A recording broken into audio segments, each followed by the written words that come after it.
Good morning, boys and girls. Today's question, again, I love being controversial, but that's what gets things resolved. Oh, all the Lycras are out again, look.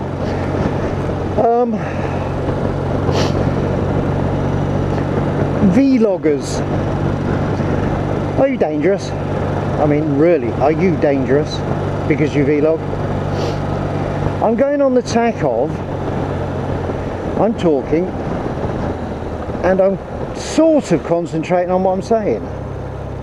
Now, isn't that very similar to a sort of concentrating on a mobile phone conversation, hands-free?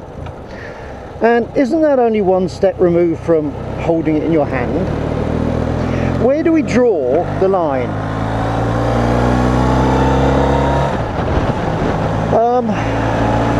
Driving a police vehicle, using a microphone, and later on we had a button on the gear stick, or you had the option of a button on the steering wheel, press to talk, PTT button.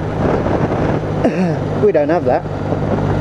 So yeah, we see a danger, we stop talking for a second and we all accept that's what we do.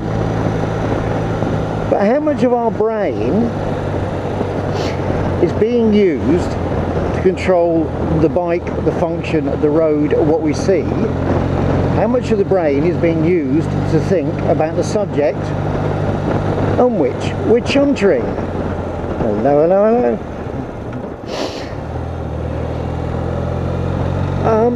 Case in point. So you're going to all stand up and say, no, of course we're not.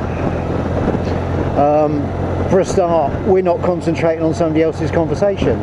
Okay, fair enough, so a few percent away for that.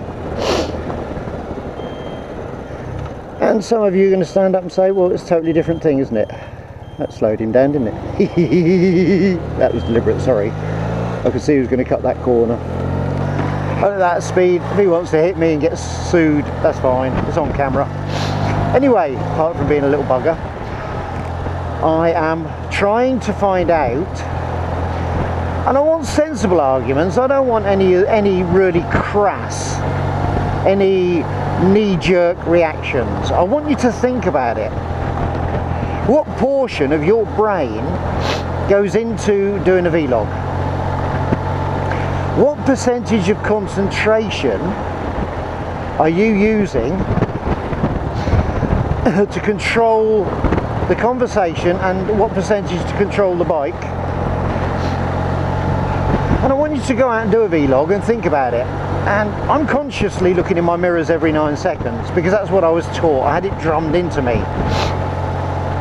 And I notice I still do it while I vlog. Years and years of having to use conversation while driving legally. But the soothsayers, the Green Brigade, the nanny state would say, nah, it's like using a phone. Probably because a lot of the people who want to ban things are very low IQ and just don't like things, and they're not in my backyard people, NIMBYs. And it's something for them to protest about. I believe, you see, there's a percentage of the population can drive and use a mobile phone perfectly well. I know that.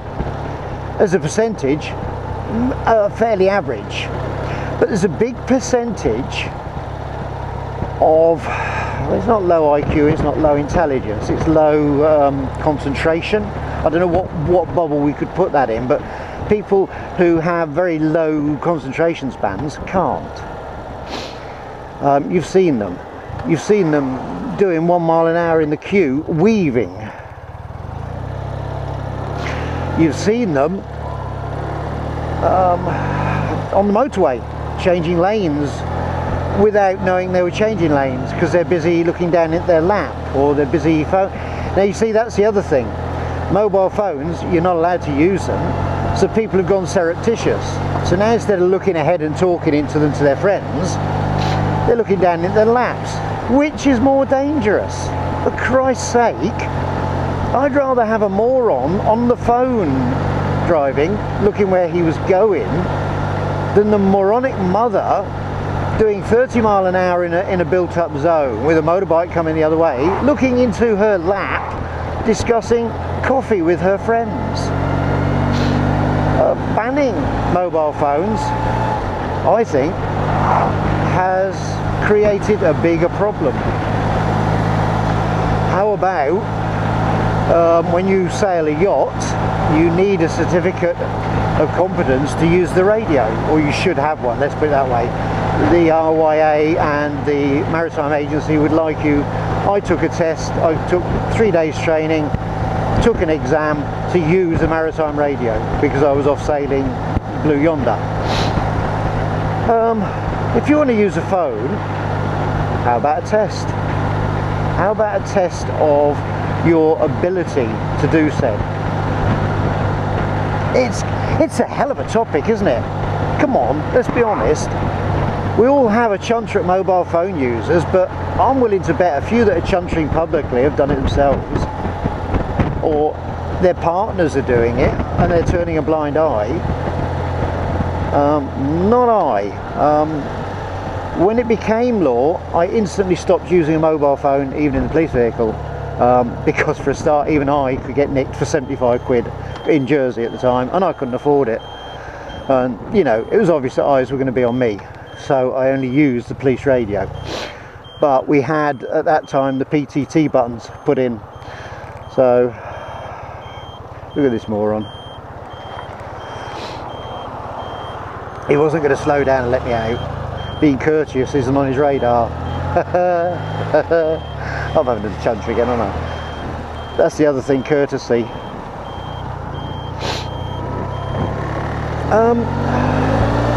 So vloggers, why are we exempt? Why? Because we're only talking one directional, do we feel that we are superior to mobile phone users?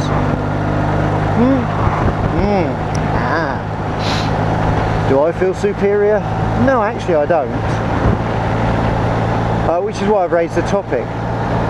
Yeah, I think people are capable of vlogging, and I think most people that do it are very capable of doing it. And the little group that I know intimately, that I go on to hangouts with, etc., they're all more than capable because they've been doing it so long enough, and most of them are professional drivers, riders. But what about the young lad, passes his test, thinks it's great, gets a camera and goes and does vlogging? Has he got the experience to be vlogging? Should he not be applying 100% of his thought process to his actual riding the bike? And if so, at what point do we say people can vlog? I'm fascinated by it as a subject, and I think it's a subject a lot of people are, it's too sensitive for a lot of people to discuss.